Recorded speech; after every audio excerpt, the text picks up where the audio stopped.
menjilati pisau yang tajam. Sepertinya sangat menikmati. Setelah beberapa jilatan, dia melihat pria yang mengarahkan pisau padanya.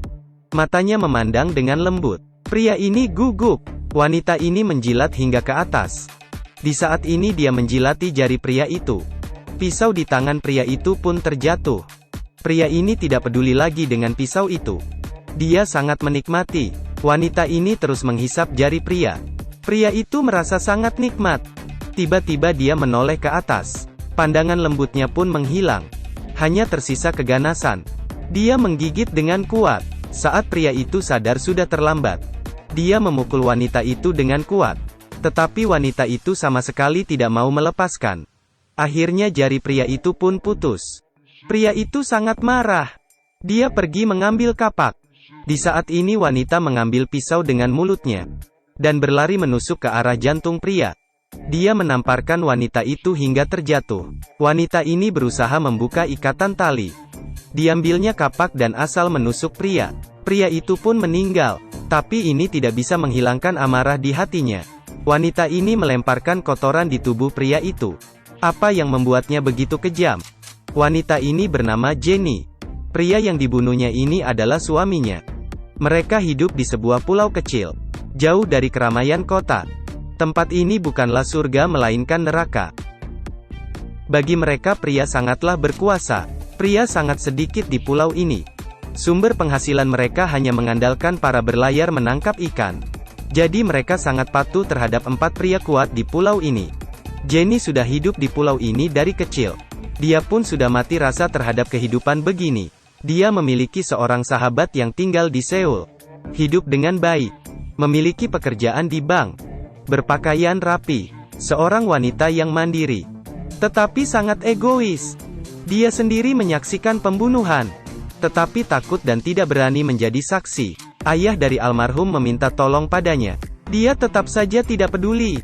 Hanya ingin melarikan diri saja. Akhirnya dia dipaksa berlibur. Kehidupannya menjadi hampa. Bahkan sangat bosan. Dia berencana pergi ke pulau. Sebuah suara seruling. Jenny sudah menunggunya di sana. Dengan senang dia berlari ke atas kapal. Dipeluknya Jessie. Membantunya mengangkat koper. Sampai di lapangan. Dia menunjuk suami dan adik suaminya. Diperkenalkan pada Jessie. Para ibu-ibu di pulau juga tertarik saat melihat Jessie. Mereka segera datang bersalaman dengannya. Mereka tidak pernah terpikir bahwa wanita bisa begitu anggun. Seorang bibi malah mengkritik. Dikatakan bahwa pulau bukanlah tempat untuk tamasya. Bahkan menanyakan kapan dia kembali. Jenny membawanya ke rumahnya. Menjaganya dengan baik. Malam hari saat suami dan adiknya pulang dengan tangan kosong. Jenny bercanda dengannya bahwa hidup di pulau masih tidak mendapatkan ikan. Suaminya sangat marah. Dia menendang Jenny dengan kakinya. Lalu dikuncinya pintu. Kekerasan keluarga dimulai lagi. Putrinya sudah terbiasa mendengar suara pukulan dari dalam. Dia hanya bisa sambung makan. Setelah mendapat kekerasan, dia masih dianiaya oleh adik suaminya. Keesokan hari suaminya hanya memasang papan.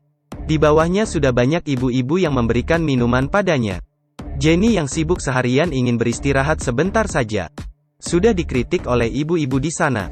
Kehidupannya sangat susah. Keesokan hari saat Jessie jalan sendirian, dia merasa ada orang di belakangnya. Segera mengambil potongan pisau di lantai.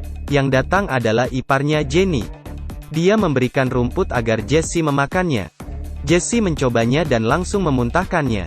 Pria itu pun tertawa. Saat ingin mengganggunya, putri Jenny yang bernama Anne datang. Dia merasa Anne datang mengganggunya, jadi dia meludahinya. Jessie melihat gadis yang polos ini. Dia pun tersenyum bahagia. Sudah lama dia tidak merasakan kepolosan hidup. Bagaikan kembali ke masa kecil. Jessie membawa Anne melipat kapal kertas. Memungut kerang di tepi pantai. Digabungkannya menjadi kalung. Mereka sangat senang. Tetapi saat pulang ke rumah malah diusir Jenny. Suaminya membawa gadis lain ke rumah. Dibukanya pakaian gadis itu dan bersenang-senang dengannya. Di saat ini istrinya hanya bisa duduk di depan kamar. Sambil mendengarkan suara dari dalam. Tidak menghentikan mereka bahkan menganggap tidak terjadi apapun. Dia makan dengan cepat. Saat putrinya pulang, dia segera meletakkan makanannya. lalu pergi menutup telinga putrinya. Bahkan meminta Jesse membawa putrinya pergi. Mertua juga tidak peduli terhadap tindakan putranya. Setelah selesai, gadis itu ngobrol dengan Jenny. Bahkan memberi saran padanya agar pergi dari pulau ini. Tetapi Jenny tidak ingin putrinya tidak memiliki ayah. Dan dia juga pernah mencoba melarikan diri. Tetapi tidak bisa. Bahkan akan dipukul jika ketahuan. Sampai dia tidak ingin melarikan diri lagi. Keesokan hari dia menemukan celana dalam putrinya di celana suaminya. Dia tidak tahan lagi. Ketika masuk ke kamar, putrinya sedang merias wajah. Bahkan berkata ayahnya akan mencintainya jika demikian. Di saat ini suaminya kembali. Jenny segera menyembunyikan celana dalam itu. Tetapi tetap saja dia dipukul. Suaminya menendangnya. Bahkan melemparkan bedak padanya. Sampai melemparkan botol kosong. Dia melihat suaminya sedang menyentuh tubuh putrinya. Jenny tidak dapat tahan melihat putrinya diganggu. Dia mengambil kapak dan ingin membunuhnya. Tetapi ketika melihat putrinya dia pun berhenti. Malam hari dia duduk di depan pintu. Jesse sedang membereskan barang dan ingin kembali ke Seoul. Jenny memohon Jesse agar membawanya dan Anne pergi. Atau membawa Anne pergi saja juga bisa. Tetapi Jesse tidak percaya. Dia merasa Jenny berbohong padanya hanya demi ke Seoul. Percakapan mereka didengar oleh seorang ibu. Keesokan hari Jesse mencari Anne. Dia ingin mencari tahu apakah benar yang dikatakan Jenny. Tetapi dihentikan oleh ibu itu. Bahkan mereka membawa Anne pergi. Jenny hanya bisa mencuri uang. Lalu dia pergi mencari gadis kemarin untuk membawa mereka pergi. Dia membawa putrinya saat subuh. Ternyata nakoda itu adalah teman suaminya. Jenny tidak mau menyerah. Dia memberikan uang pada nakoda itu. Nakoda itu pun sengaja memperlambat. Sambil menunggu suaminya datang. Mereka melihat suaminya. Terus memohon agar nakoda segera berlayar. Tetapi sia-sia saja. Pria ini sangat kasar menarik rambut istrinya. Ditariknya hingga jauh. Setelah itu dipukul kepalanya dengan kuat. Setelah beberapa kali, putrinya datang sambil memanggil ibunya.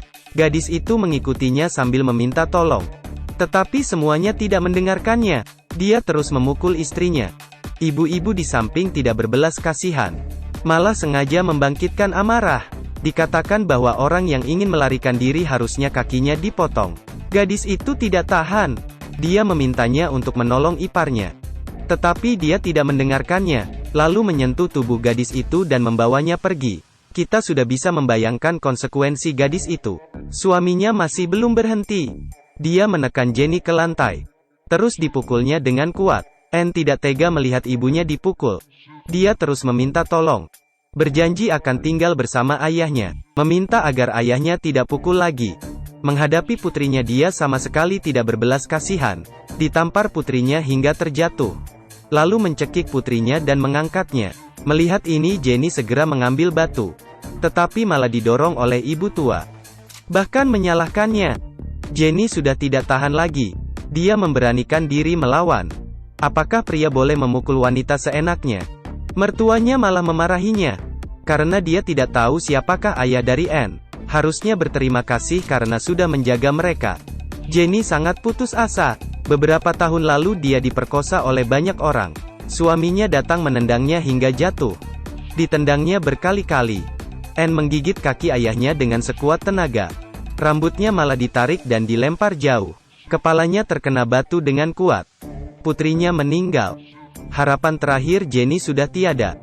Dia duduk di lantai dan berteriak. Polisi datang memeriksa kematian putrinya. Tetapi seluruh masyarakat memihak pada suaminya. Mereka berpura-pura baikan di depan polisi.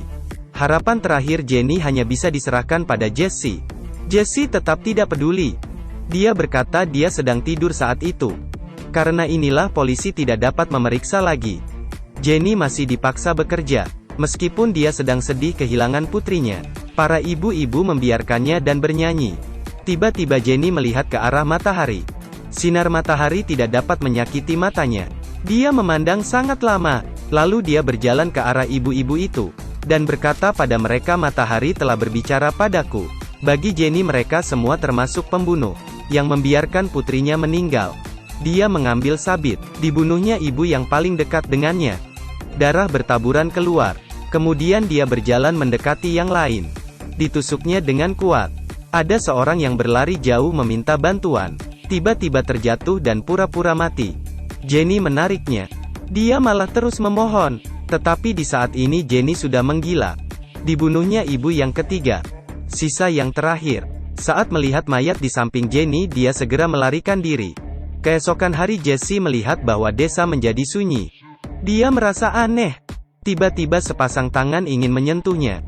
Ternyata ibu yang berhasil kabur itu. Dia sudah ketakutan. Jesse terus bertanya tetapi tidak mendapat jawaban. Di saat ini Jenny sudah mendekat. Jenny menamparkan Jesse hingga pingsan, lalu mendekati ibu itu. Dia berlari sampai di atas tebing. Jenny tetap saja mendekatinya. Ibu itu akhirnya memilih melompat dari tebing. Para lelaki pun pulang. Mereka masih belum tahu kejadian di pulau. Seperti biasa mereka menyentuh tubuh Jenny sesuka hati. Tak menyangka Jenny mengeluarkan pisau sabit. Diletakkan di leher pria itu. Darah pun mengalir keluar. Yang tersisa di pulau ini semakin sedikit. Suami dan iparnya berkeliling seperti biasa. Mereka minum air di tepi sumur. Saat diambilnya air, tiba-tiba ipar berhenti. Mereka melihat ke atas. Sebuah kepala yang dipenggal putus diletakkan di atas pohon. Jesse memberitahu mereka ada bahaya. Tetapi sudah tidak sempat lagi. Jenny berlari mendekat dan asal menyabit. Akhirnya terkena lengan ipar. Melihat suaminya ingin melarikan diri, Jenny mengejarnya. Dia ingin membunuh pembunuh putrinya ini. Tetapi dia bukan lawan dari suaminya. Suaminya menahan pisaunya, lalu menendangnya hingga jatuh. Jenny diikat. Suaminya mengarahkan pisau pada Jesse. Jenny melihat pisau, lalu dikeluarkan lidahnya untuk menjilat pisau itu. Kemudian menjilat jari suaminya. Di saat ini suaminya melepaskan pisau. Dia menjilat jari suaminya, lalu menggigit hingga putus. Bahkan mengambil pisau di lantai dan menusuk suaminya. Beginilah suaminya mati. Jesse memilih untuk menolong diri sendiri lagi. Dia membawa pria itu berlari. Jenny mengejar kemari. Pria itu sedang melepaskan tali kapal. Melihat Jenny yang hampir dekat, Jesse malah pergi meninggalkan pria itu. Pria itu pun tidak dapat menghindari malapetakannya. Kapal mulai menjauh. Terlihat darah yang memenuhi air laut. Akhirnya hanya Jesse yang berhasil lolos. Tetapi dia pingsan saat perjalanan. Lalu ditolong oleh polisi. Karena dia dicurigai maka polisi mengurungnya. Untuk menanyakannya nantu. Di sisi lain Jenny menukar pakaian. Dan memakai lipstik. Dia naik kapal menuju Seoul. Akhirnya dia tiba di tempat impiannya. Di saat ini dia hanya memiliki satu harapan.